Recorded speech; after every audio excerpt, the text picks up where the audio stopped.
Jo. Hvis en trekantet retvinkel gælder følgende former. Sinus til A er lige med A over C.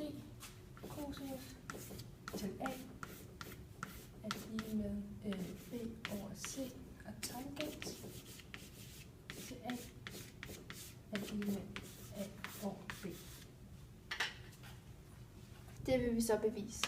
Hvis vi siger, at vi har en standardtrekant, som har en hypotenuse på 1, og den er retvinklet, vi kalder den A-mærke, B-mærke og C-mærke.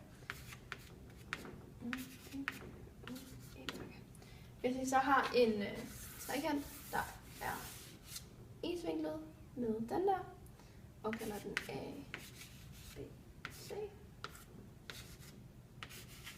så ved vi, at vores skalafaktor, den er bare C, fordi at vores hypotenuse er 1, og vi skal sige 1 gange C, det vil sige, det er bare C. Vi ved, at vores A-mærke er siden sinus A, og B-mærke er siden cosinus A.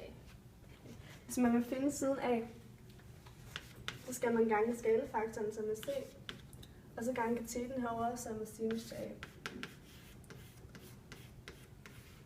Hvis man så vil finde B, skal man igen gange skalefaktoren, som er C, og så gange det med cosinus til A.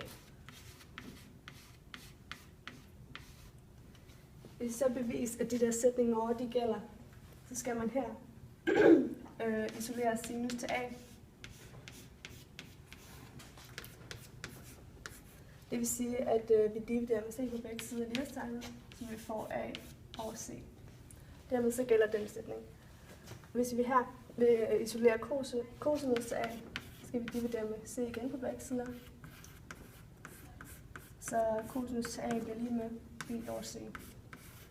Vi har også et tangens til A, og det er sinus til A over cosinus til A.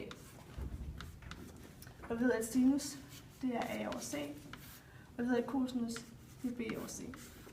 Her der går C'en ud i hinanden, og så kommer det til at stå, at tangens til A er lige med A over B. Så den passer også. Sætningerne er hermed bevist.